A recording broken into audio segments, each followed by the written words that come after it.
começando mais um Economia Dia a Dia, programa do Sindicato dos Economistas de São Paulo, em parceria com o Corecon, que hoje recebe Antônio Prado, economia, conselheiro do Corecon, doutor em Ciências Econômicas pela Unicamp e trabalhou 11 anos na ONU. Ou seja, hoje a gente vai falar com alguém que eu não tenho nem roupa para receber. Antônio, muito obrigado por ter aceitado o convite de conversar com a gente. De nada, Deto. O nosso bate-papo é sobre a nova política industrial e a redução da desigualdade.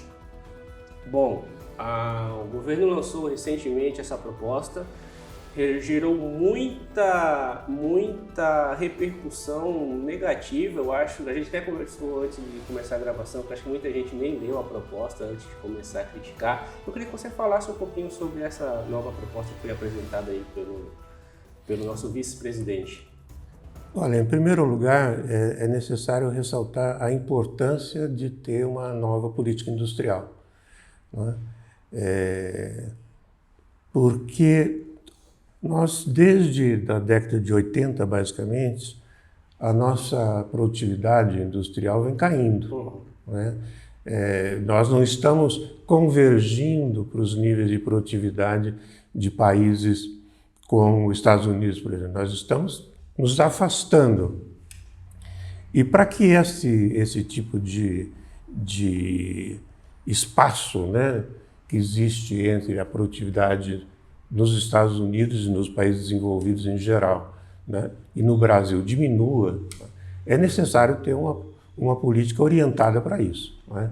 Portanto, uma política orientada para o aumento da produtividade. Isso é muito importante, né? E ter aumento de produtividade é fundamental para você ter crescimento sustentado, né, sem gerar pressões inflacionárias e ter também excedente econômico para a distribuição de renda, né? Então esse é o primeiro ponto. É necessário aumentar a produtividade do país e uma política industrial tem esse grande objetivo, e essa nova Indústria Brasil, que é a nova política industrial, do governo Lula, né, tem esse objetivo fundamental. Uma das críticas é que o Brasil já fez uma política industrial semelhante a essa que foi proposta agora e que não deu certo. A gente já teve uma política industrial igual essa foi proposta agora? Veja, nós já tivemos muitas políticas industriais, isso vem ocorrendo no Brasil durante todo o processo de industrialização. Desde os anos 30 existem políticas orientadas ao crescimento da indústria, não é? O governo Lula... Mas iguais a essa? Vou fazer aqui a diferenciação, porque o governo Lula 1 e 2 tinham uma política industrial, não é? Política de desenvolvimento industrial, tecnológico e de comércio exterior. O governo Dilma também fez uma política industrial, o Brasil maior, não é? A característica dessa política industrial que está sendo feita agora é que ela não é uma política orientada para setores da indústria. Ela é uma política... aquela crítica dos campeões nacionais que foi criada lá no governo Dilma, que tinha direcionar incentivos para, sei lá, para a indústria automobilística ou para... Isso sempre foi uma característica das políticas industriais brasileiras. Desde os anos 50, né, é assim. Agora, há uma nova abordagem, que é a abordagem de se trabalhar não orientado para setores, mas para missões, grandes missões, né? Isso é baseado, do ponto de vista teórico, numa teórica chamada Mariana Mazzucato. Eu tive a oportunidade de conhecê-la na Comissão Econômica para a América Latina e do Caribe, há muito tempo atrás já, e ela fez estudos bem profundos sobre políticas industriais pelo mundo afora, né? Uma das principais que ela analisou, curiosamente, os críticos de qualquer política industrial geralmente têm os Estados Unidos como referência, que é uma economia liberal, né? Bem, o livro dela justamente trata do que foi feito nos Estados Unidos do ponto de vista de política industrial. É que os americanos nunca chamaram de política industrial. sempre tomaram esse cuidado, uma questão mais ideológica do que qualquer outra coisa, né? Mas sempre trabalharam para desenvolver a sua indústria. Um exemplo de missão, né, que ela dá, né, levar o homem à Lua. Isso é uma missão, né? Essa missão exige a mobilização de vários setores industriais, de vários tipos de conhecimento tecnológico, né? Exige um determinado tipo de financiamento e exige uma mobilização da sociedade. Essa é a ideia das missões, né? Que você mobilize a sociedade em torno daquela missão, né? Então, na verdade, apesar de ter sido uma iniciativa norte-americana, a viagem à Lua, né, o planeta inteiro acompanhou. Não é? Então, a ideia é essa, quer dizer, você, ao invés de desenvolver, vamos dizer assim, a indústria de foguetes só, né, você desenvolve a indústria de foguetes, de combustíveis, de mecânica fina, de eletrônica. As tecnologias depois são aplicadas em todas as tecnologias. Então, você desenvolve vários setores, né, para atingir aquele determinado objetivo. Essa é a ideia de missão. E a sociedade entende... Para quem não entendeu a importância de fazer uma missão até a Lua, né, tripulada. Então, quando eu falo a população entende, porque é feita uma publicização em cima. A publicidade funciona isso. Exatamente. A sociedade entende que não é só mandar um foguete para a Lua, é que essa tecnologia vai ser utilizada, sei lá, para melhorar um equipamento médico, por exemplo. A NASA fez questão de publicizar todas as tecnologias que ela desenvolveu e os seus usos na sociedade em geral. Isso está previsto agora nessa política? Essa política ela é até mais direta em alguns aspectos. Ela tem 6 missões, não é? A primeira missão está relacionada à segurança alimentar, né? Então você já imagina, quando nós falamos de um país que há pouco tempo voltou a ter fome, nós tínhamos saído do mapa da fome, voltamos a estar no mapa da fome, e agora o esforço é sair de novo e não voltar, né?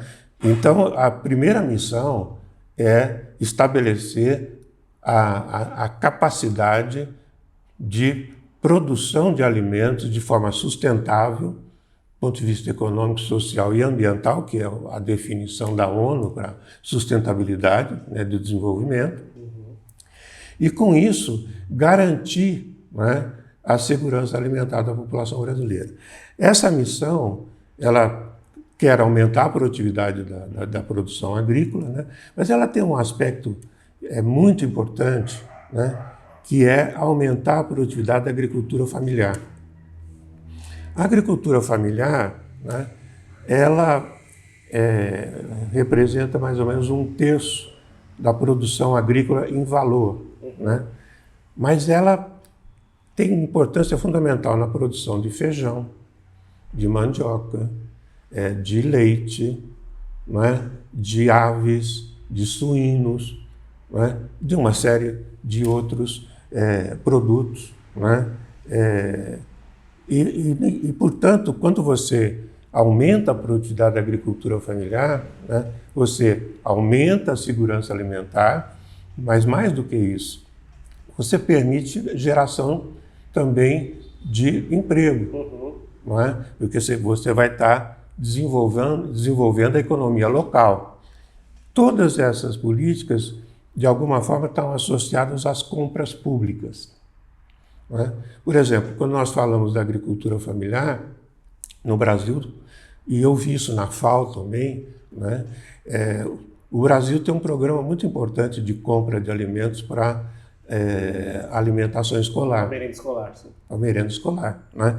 Então você estabelece um vínculo entre o orçamento público, as compras públicas, para um determinado setor. Então você garante demanda para aquele setor, e aquele setor tem capacidade de se modernizar. A ideia para a agricultura familiar, né, é que é um aumento da mecanização da agricultura familiar, né, e a produção desses equipamentos aqui no Brasil. Você falou um ponto muito importante, que é a questão do investimento governamental para fazer com que essa indústria funcione. Tem uma das críticas que foram feitas a essa nova política industrial é que ela, de algum modo, geraria um desequilíbrio fiscal. O governo chegou a falar sobre isso e tal. E aí, eu queria que você falasse um pouquinho sobre isso, mas também lembrando, aí usando o seu exemplo do envio do foguete para a Lua, a NASA é um órgão do governo americano. Tem muito dinheiro do governo americano na NASA. Você falou que os Estados Unidos têm uma política industrial, mas que eles não denominam dessa forma. Esse ano, no final do ano passado, o Joe Biden comprou uma indústria inteira chinesa de chips e semicondutores, foi lá e pagou acho que $1 trilhão nessa indústria, porque ele viu que é necessário investimento nesse setor. Então, é o governo americano colocando dinheiro para o fomento da indústria local. E aqui, quando o governo se propõe a fazer algo parecido, há sempre muita crítica. Eu queria que você falasse um pouquinho sobre isso. Veja, os modelos de política industrial bem-sucedidos, todos eles envolvem compras governamentais. Todos. Né? Não existe nenhuma exceção. Basicamente, né, porque quando você está incorporando uma nova tecnologia, existe um risco. Né? E a compra governamental é uma forma de você diminuir o risco do setor privado, né, nessa transformação tecnológica. É por isso que todos os países usam compras governamentais para garantir a demanda para as empresas que estão inovando. O caso americano é um caso típico. Né? Por quê? Por exemplo, você deve saber que o GPS, sim, né, é uma coisa que foi desenvolvida pelo Pentágono. Né? A própria internet também foi desenvolvida pelo DARPA, que é uma agência de projetos avançados do Departamento de Defesa dos Estados Unidos. Né?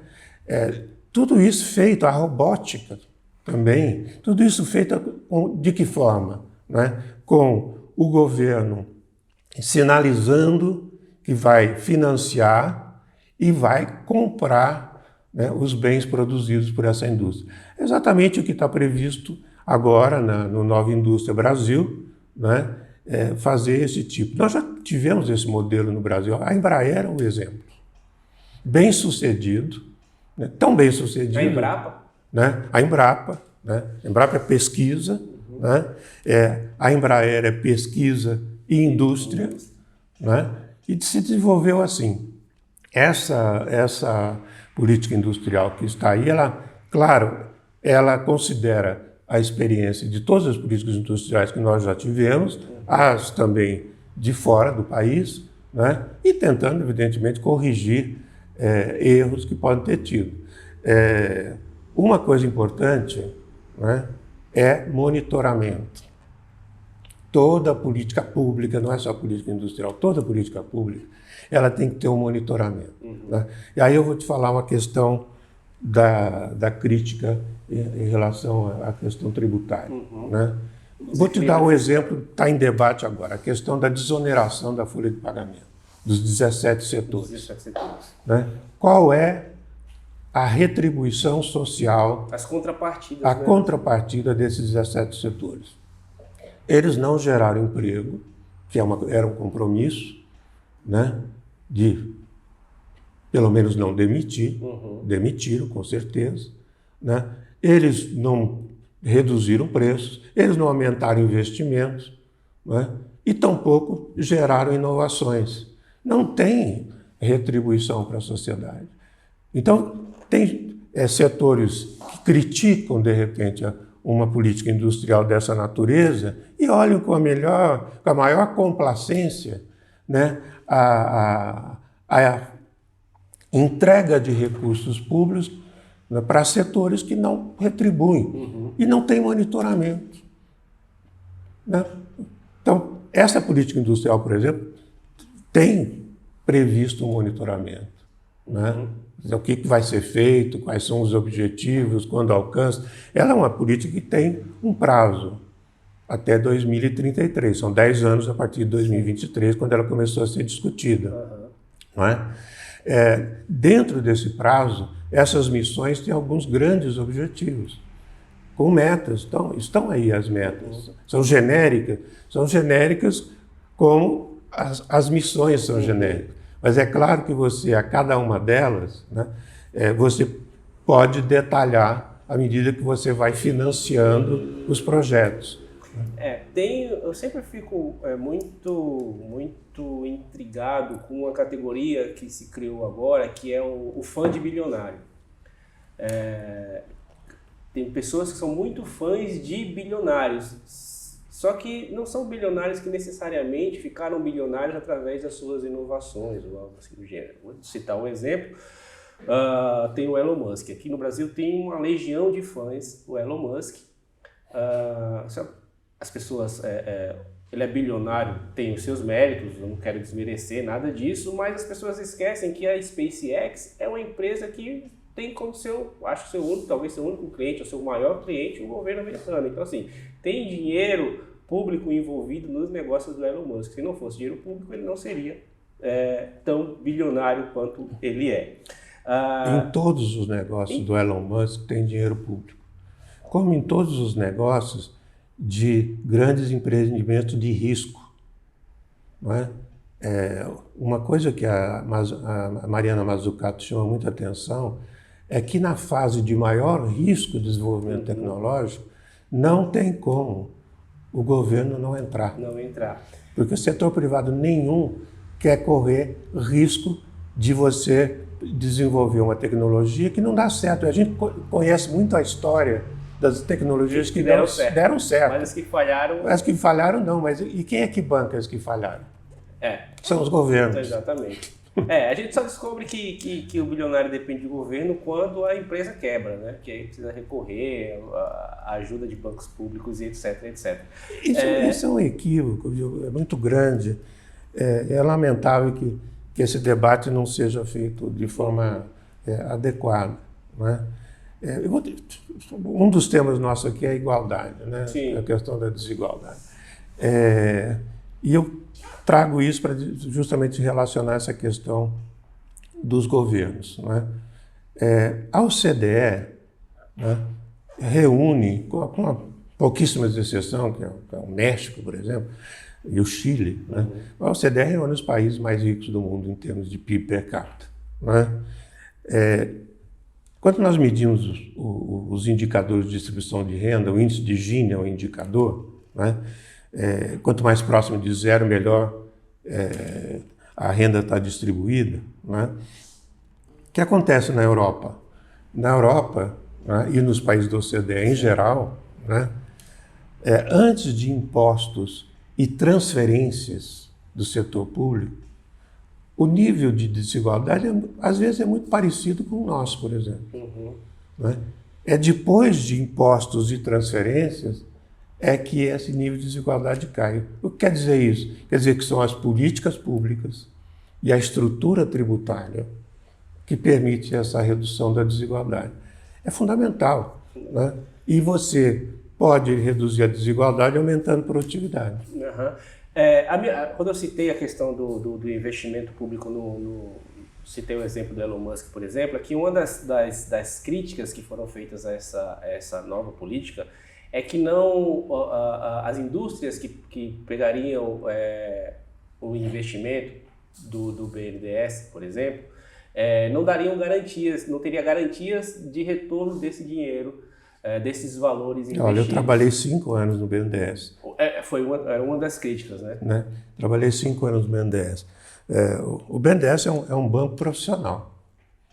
O BNDES tem uma taxa de inadimplência muito baixa, né? O que significa que as garantias são consideráveis. Né? O BNDES não empresta dinheiro para perder dinheiro. Né? Quando o BNDES quer estimular um determinado setor, ele tem instrumentos. Né? Por exemplo, o BNDESPar. né? É um instrumento que você compra ações, se você quer estimular uma determinada empresa, um determinado setor. E o BNDES ganhou muito dinheiro com ações. Aliás, agora perdeu muito dinheiro porque o governo anterior vendeu ações da Vale do Rio Doce e da Petrobras, com ações que valorizaram muito, né?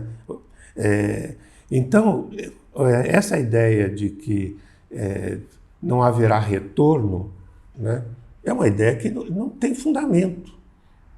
É simplesmente wishful thinking, como a gente diz, de quem é contra a política. Porque a taxa de inadimplência é muito baixa, o setor de crédito do BNDES é muito profissional, ele analisa o risco de crédito, exige as garantias necessárias, né? E a prova dos 9 é que a inadimplência é baixa. Então, essa crítica não tem fundamento. E o BNDES é um banco de fomento, né? As pessoas acham que não, assim, acho que a grande maioria da população não sabe exatamente o que é. Explica que o BNDES é um banco de fomento e que esse dinheiro que vai ser empregado nessa nova política industrial não vai sair direto do orçamento do governo, não vai tirar dinheiro, por exemplo, sei lá, da saúde ou de algum outro setor. Veja, eu até acho que deveria sair, hein? A minha visão é outra em relação a essa questão, né?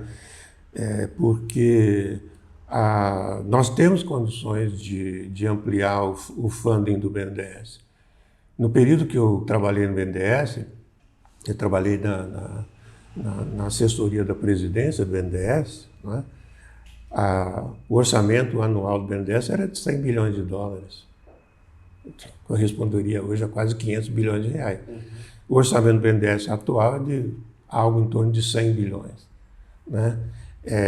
Uma política industrial, para ser robusta, né, ela precisa de financiamento. Né?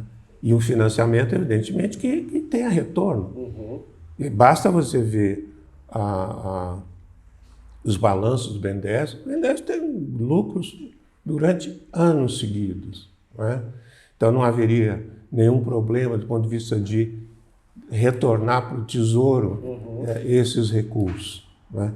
E não há por que você dizer que isso vai disputar recursos com outras áreas. Primeiro que essas áreas todas, os recursos já são estabelecidos pela Constituição. Por lei. São né? Então você não vai mexer nem com a educação, nem com saúde, né, por conta disso. Né? Então, a crítica... Primeiro que eu não vi nada nessa política que pudesse justificar uma crítica em relação à questão fiscal. Né? Segundo, é uma questão de abordagem. Né? O que acontece?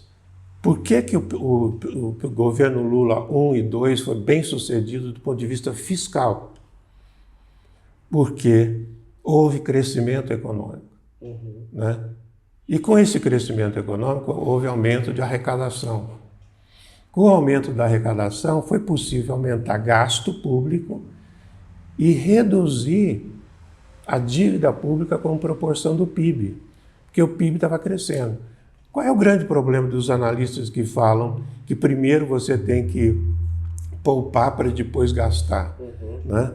É que ao poupar, você provoca uma redução do PIB. Então você cai num ciclo vicioso. A economia não cresce, a arrecadação não cresce, a dívida pública como proporção do PIB vai crescer. É um equívoco tremendo. O governo Lula 1 e 2 já mostrou que é possível, não é? Reduzir a dívida pública como proporção do PIB, né? Gerar superávit primário. Todos os anos, a não ser o primeiro, todos os anos foram anos que houve superávit primário. Portanto, é uma crítica que, na verdade, quem pensa que acha que cortando o gasto público, né, vai equilibrar as contas públicas, não, é o contrário. Isso é no Brasil e em qualquer lugar do mundo. Eu estive numa comissão econômica para a América Latina e o Caribe. Eu não estava olhando só para o Brasil, eu estava olhando para os 33 países da região. Não é? E é sempre a mesma coisa. Se você faz uma política de corte de gasto público, o PIB cai, o emprego cai, a arrecadação cai, e logo você tem problemas de financiamento do setor público, portanto o déficit cresce. Você falou sobre uma das missões ser o investimento na agricultura familiar. Eu sei que uma outra missão... Essa é a missão 1, são 6. Uma outra missão é que esses investimentos estejam atrelados a uma economia verde, né? Redução de emissão de gases, etc. Para quem não leu o projeto, quais são as outras 4 missões? Olha, tem uma missão relacionada ao complexo industrial da saúde, que a ideia é você dar sustentabilidade ao abastecimento de insumos, de fármacos, mas também de equipamentos especiais, etc. Né? Aí também a questão das compras públicas são fundamentais. O orçamento da saúde, né, do SUS é um orçamento robusto. Durante a pandemia a gente teve problema para comprar máscara e luva. Exatamente. Aí é que está a questão da segurança no abastecimento do SUS. Né? Então você ter capacidade de produzir, né, esses insumos, esses fármacos e esses equipamentos é fundamental, né? Tanto quanto a segurança alimentar, a segurança da saúde é fundamental. Né? Então essa segunda missão está relacionada a isso. Hoje nós importamos 20 bilhões de dólares em fármacos, equipamentos e outros insumos médicos, né, hospitalares. Bem, poder internalizar a produção disso que nós estamos importando, né, é fundamental, do ponto de vista do desenvolvimento e do ponto de vista da segurança na área de saúde, e a pandemia nos mostrou de forma cabal a necessidade disso. Então essa segunda missão, de novo, é outra missão que a sociedade olha, quem é que não vai entender, né, os riscos que nós corremos durante a pandemia e a necessidade de você ter um sistema universal de saúde funcionando bem. Não é?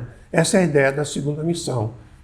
Então então a gente tem agricultura familiar, saúde, meio ambiente, que eu citei aqui, mas você vai explicar um pouco melhor, as outras missões. Então, a terceira missão está relacionada à infraestrutura urbana, né, que é outra missão muito interessante e que pode incorporar novas tecnologias. Né? A primeira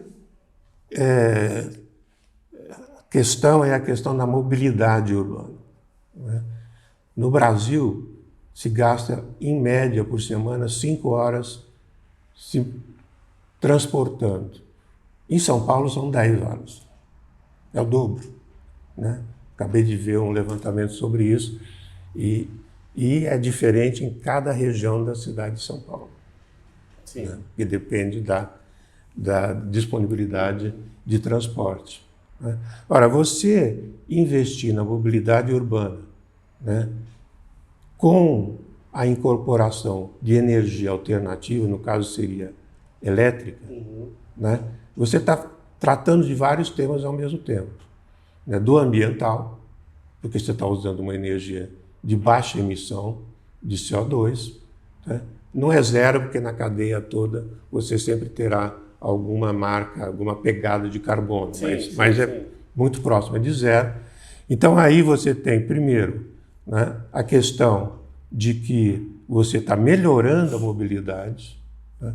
Eu trabalhei muitos anos com Diese, né? Mais de 20 anos. Eu sei muito bem o trabalho que os sindicatos tiveram para reduzir a jornada de trabalho. Às vezes, para você reduzir 2 horas, você demora décadas. Não é? Ora, se você tem um problema de mobilidade urbana em que você perde 10 horas por semana, né, no trânsito para ir trabalhar. Né, décadas de luta se perdem porque a estrutura urbana não é adequada. Então veja a importância dessa missão, né, relativa à mobilidade urbana, saneamento básico, energia elétrica, né? Existem equipamentos que você permite, são sensores, é a tal da internet das coisas, permite você aumentar o monitoramento, por exemplo, do gasto de energia do setor público, mas também dos edifícios, né? De água. 40% da água das grandes cidades é perdida. É desperdiçada. Né? Então, essa terceira missão está relacionada à infraestrutura, pode trabalhar a questão de desperdício de energia, incorporando novas tecnologias de sensoriamento, né? Desperdício de água, desperdício de tempo dos trabalhadores, né? Desperdício de ausência, né, dos trabalhadores nas fábricas por problema de trânsito, etc. Portanto, o setor produtivo também ganha com isso, né? Então, essa terceira missão, que é uma missão, pode ser facilmente entendida, né? Quem olha, né, entende. Outra coisa é que a habitação popular também está aí. E uma das ideias é você incorporar energia solar nas habitações, né? Minha Casa Minha Vida. No Minha Casa Minha Vida. Né? Compras públicas, mais uma vez, garantindo, né, a incorporação de determinadas tecnologias e a produção local. Né? Você garante a produção local, diz, olha, aqui está a demanda garantida, né? E você pode ter uma transformação naquele setor. Não há por que pensar que isso possa causar alguma dificuldade outra. Não, pelo contrário, né? Quem é que vai olhar isso e dizer, olha, o meio ambiente está melhorando por conta do uso de energia elétrica? A mobilidade urbana, por exemplo, tempo perdido no trânsito dos trabalhadores, aí não seria só dos trabalhadores, porque quem está com carro também pode se beneficiar disso. Então, essa terceira missão é muito importante. A quarta está ligada à famosa indústria 4.0, né? Essa é que eu vejo mais dificuldades, né? E por quê? Por acaso, a minha tese de mestrado foi sobre difusão de novas tecnologias na indústria brasileira, né? O que acontece é que a incorporação de robótica, de inteligência artificial, né? De internet das coisas, de sistemas digitais de controle de produção, né? De manufatura aditiva, que são as impressoras. Tem impressoras que produzem até foguetes já, né? Sim. Aqueles grandes tubos dos foguetes, etc. Tudo isso depende fundamentalmente da capacidade das empresas brasileiras concorrerem no exterior e concorrerem com a concorrência exterior que vem para dentro do país. Quer dizer, a indústria brasileira tem um déficit de comercial nos últimos 8 anos de 370 bilhões de dólares. Você tem uma ideia, né? Você fala da balança comercial, que a gente vende e o que a gente importa. Isso, né? Então, nós perdemos muito da integração da nossa indústria, né? Partes das cadeias produtivas foram externalizadas, né? Se compra no exterior.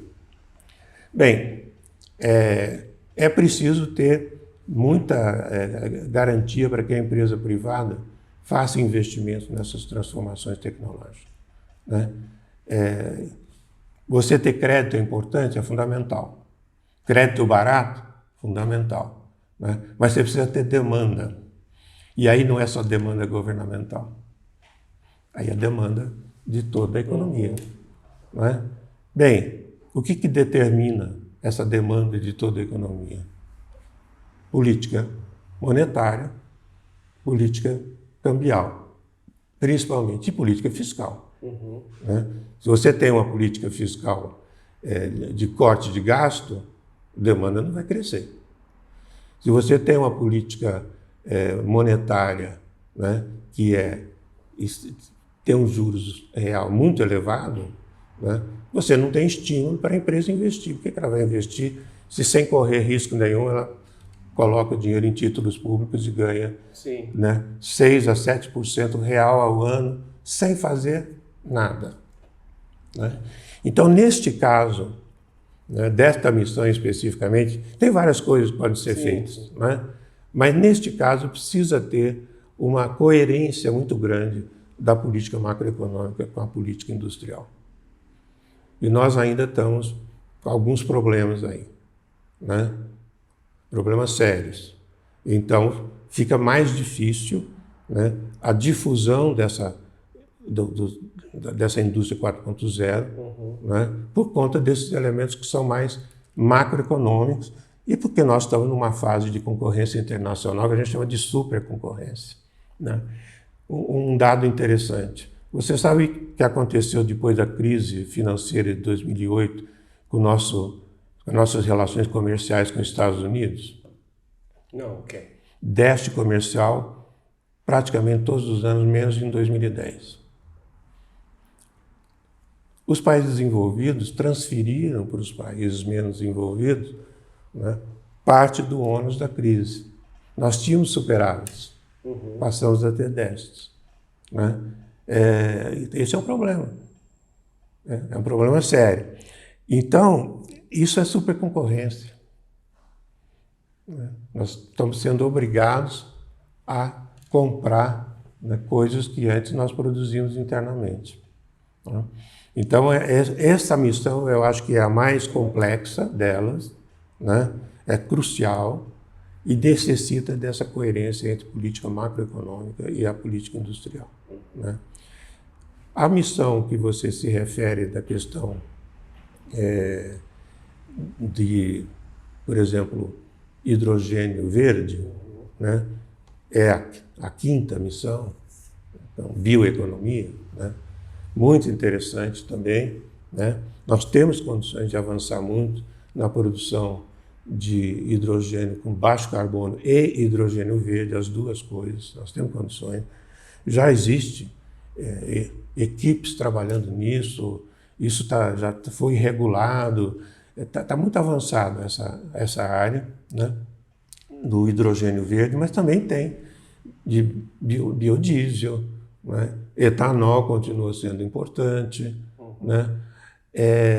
A questão da economia circular, de como você utiliza os resíduos industriais para adicionar valor e produzir outras coisas, né? Existe um estudo da Universidade de São Carlos muito interessante de como você utiliza resíduos da agroindústria, por exemplo, para produzir celulose, óleos especiais, remédios, uma série de outras coisas.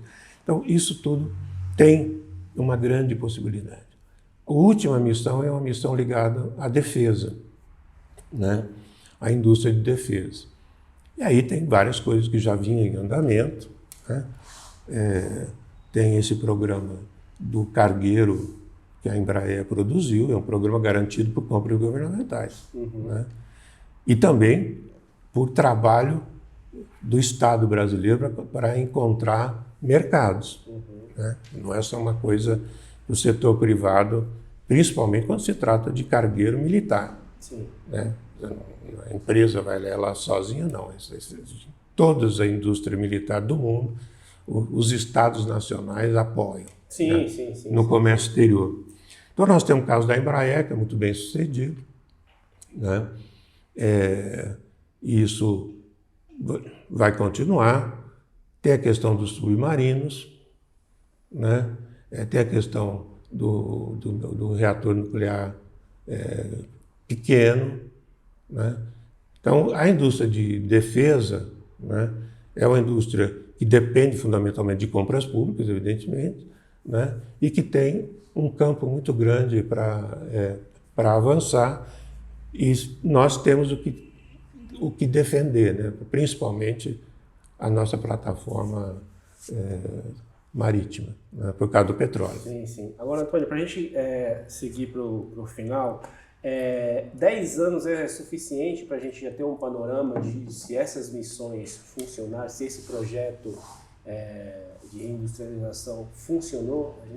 É um bom recorte, 10 anos? E se sim, né, se tudo caminhar como previsto, o quanto que isso pode impactar na questão da desigualdade social?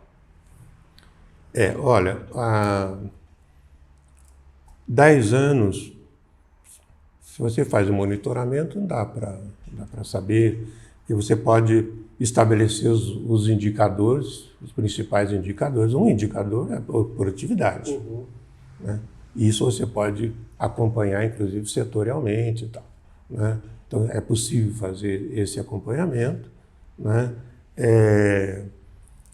Outro indicador importante é o da internalização da produção. Você pode verificar o quanto da produção, por exemplo, de máquinas e implementos agrícolas para a agricultura familiar está sendo produzido internamente no país. Uhum. Né? Isso dá para acompanhar bem.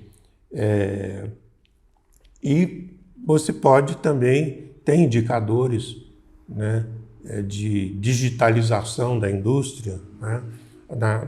No documento diz que a indústria brasileira tem uma taxa de 20 e poucos por cento de digitalização.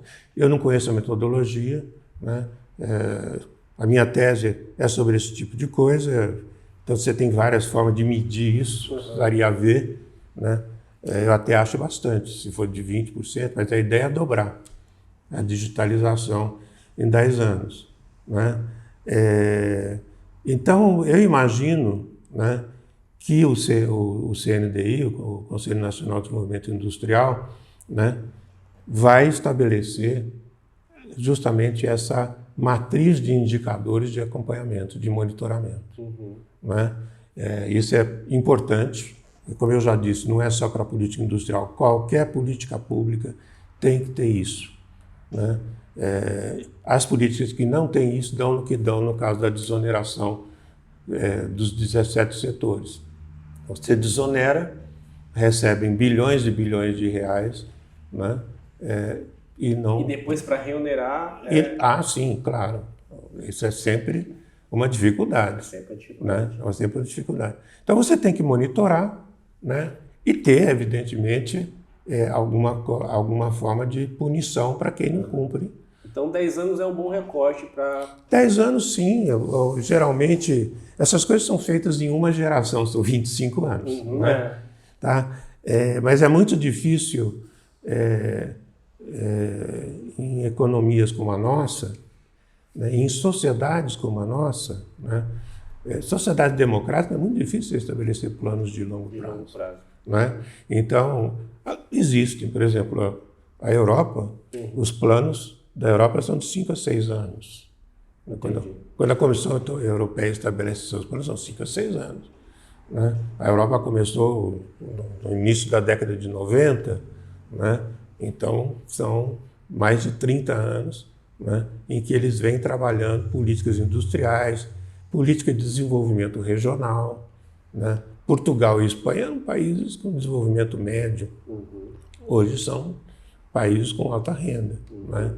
Então, tudo isso pode ser feito.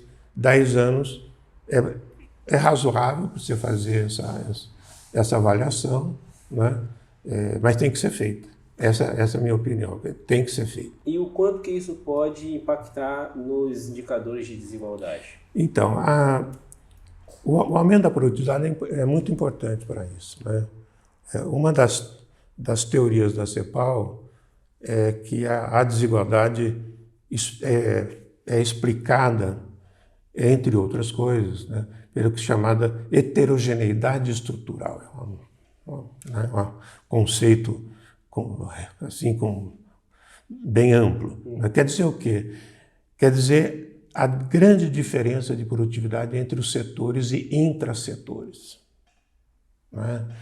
Então, eu como trabalhei no Diese durante muitos anos, era possível ver isso claramente, a diferença de produtividade entre setores e dentro de um mesmo setor. né? Então, na indústria metalúrgica, por exemplo, aqui em São Paulo, você tem setores que ainda operavam com tecnologia da primeira Revolução Industrial e já tinham outros incorporando tecnologia da terceira Revolução Industrial, o que dá uma diferença de produtividade muito grande.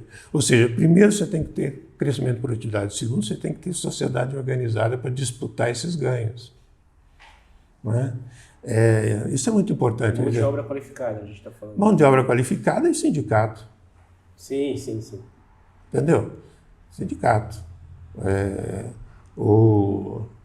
Existem os economistas, por exemplo, tem um piso, né, de remuneração por hora. Então, os sindicatos, e veja que os Estados Unidos agora com esse Inflation Act, que é a política industrial deles, eles chamam de Inflation Act, veja só, né? Que é a forma de você vender isso para a sociedade. Olha, a inflação subiu muito, precisamos reduzir a inflação. Como? Aumentando a produtividade, com novas tecnologias, estimulando setores, né, de alta tecnologia, etc. E tal, né?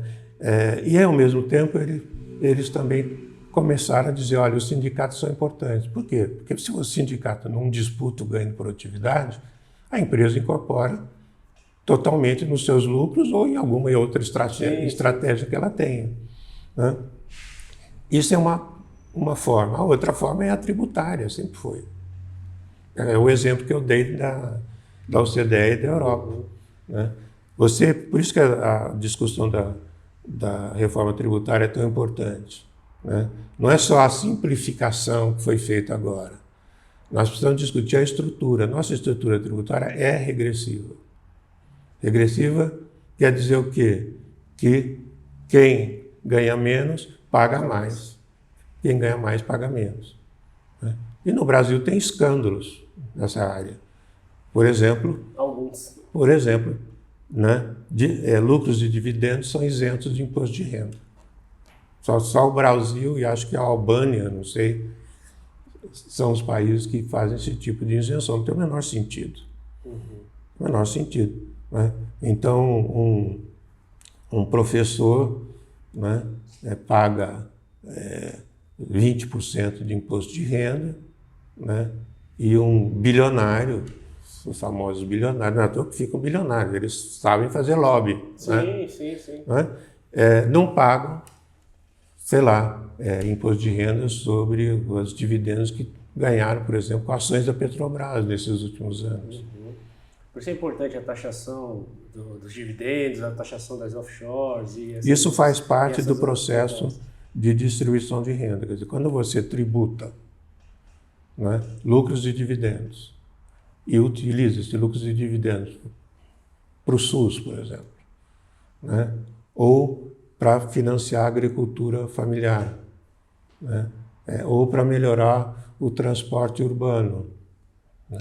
Tudo isso é melhoria, é redução de desigualdade, porque desigualdade não é só de renda, né? É como eu dizia, você tem o tempo que demora alguém que mora,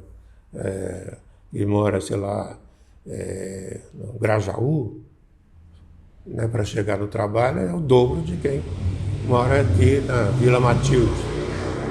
Né? Bom, Antônio, agora para a gente encerrar, o quanto que o contexto político que a gente vive pode atrapalhar os resultados dessa política industrial. Eu falo isso porque a gente tem os Estados Unidos, que a gente citou como exemplo várias vezes, a economia americana está apresentando números positivos e a gente vê que o Joe Biden tem grande chance de não ser reeleito, perdendo inclusive para o Donald Trump. O quanto que o cenário político brasileiro pode atrapalhar todo esse processo que a gente conversou aqui? Olha, o primeiro ponto está no início da nossa conversa, que é assim, uma política industrial, ela tem que ter apoio da sociedade.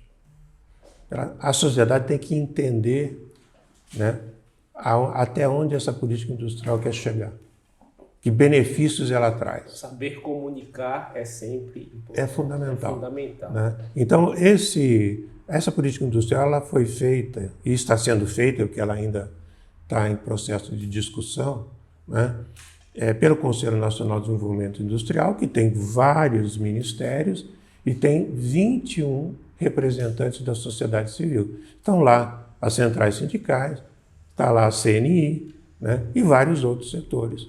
Né? Um dos defensores dessa política industrial é a Fiesp e a própria CNI. Por quê? Porque eles entenderam, né, os benefícios que essa política industrial pode trazer para a indústria brasileira. Os trabalhadores também apoiam, né?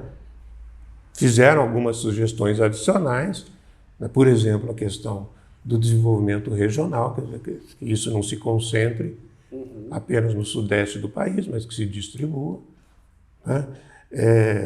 Então, o contexto político depende fundamentalmente, né, do apoio que você tem para a política pública específica.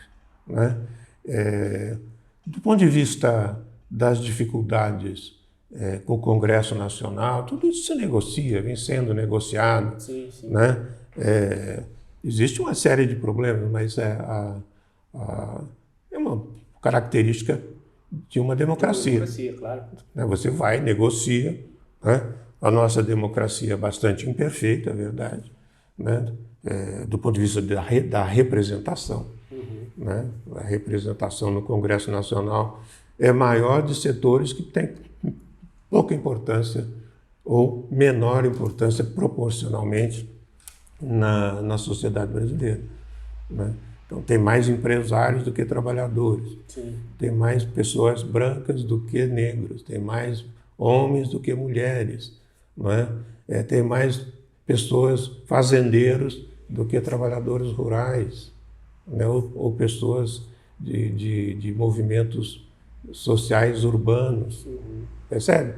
Isso é um problema de representatividade. Né? Mas é a institucionalidade que nós temos e a obrigação é negociar dentro desse espaço. Né? É claro que qualquer aventura em outro sentido, nós estamos vendo que está sendo devidamente tratado pela justiça brasileira. Então, Antônio Prado, bom, obrigado por esse bate-papo, por essa aula que você deu para a gente. Eu espero que você volte para conversar mais sobre isso numa outra oportunidade, quando ficar mais claro para a população o porquê que essa proposta é importante e o porquê muitas dessas perguntas que eu fiz aqui para você, e que você esclareceu muito bem, tiveram que ser esclarecidas pelo governo como isso é verdade, isso é notícia falsa, isso é verdade, isso é notícia falsa. Eu espero que esse vídeo chegue a bastante gente, porque, como você falou, sem o apoio da população, pressionando esse Congresso pouco representativo, talvez a gente tenha muita dificuldade de ter um bom recorte do funcionamento dessa política daqui a 10 anos. Então eu espero que esse vídeo chegue e eu agradeço de verdade a sua participação. Eu espero que você volte em outra oportunidade para a gente conversar mais. Olha, só uma coisa importante, e eu que acompanhei durante muitos anos essa questão das novas tecnologias, né? Os japoneses fazem uma coisa muito interessante. Eles dizem que o debate tem que ser feito em cima de fatos e dados. Né? É isso. Há muito debate no Brasil em que se faz em cima de ideias que não estão repousadas nem sobre fatos, nem sobre dados. Então, esse é um movimento, acho que é um movimento global, preocupante, e eu acho que é por isso que é importante a gente ouvir pessoas como você, que esclarecem mostrando fatos, né? Porque, como eu falei no começo da nossa conversa, eu li e ouvi muita crítica sobre esse projeto, mas eu não ouvi a proposição de alternativas. Então, essa política é ruim? Tá, mas eu tenho essa política aqui que pode ser melhor. Foram críticas basicamente ideológicas, né, e que desconhecem um fato fundamental, né, todos os países avançados voltaram a fazer política industrial explícita. Mesmo que o nome não seja... Mesmo que o nome não seja política industrial. Tá bom? É isso. Bom, quero agradecer a vocês que ficaram com a gente até o final. Quero convidar vocês a assistirem outros programas dessa temporada 2024 e das temporadas anteriores, 2022 e 2023. Nós conversamos com vários economistas, várias pessoas que trazem informações da economia que impactam diretamente na sua vida, como é o caso do nosso convidado de hoje, Antônio Prado. Então, tiverem alguma dúvida, comentem, que a gente encaminha as perguntas para o Antônio. Tenho certeza que ele vai responder para vocês. Muito obrigado de coração por terem acompanhado. Eu vejo todos vocês na próxima. Até lá!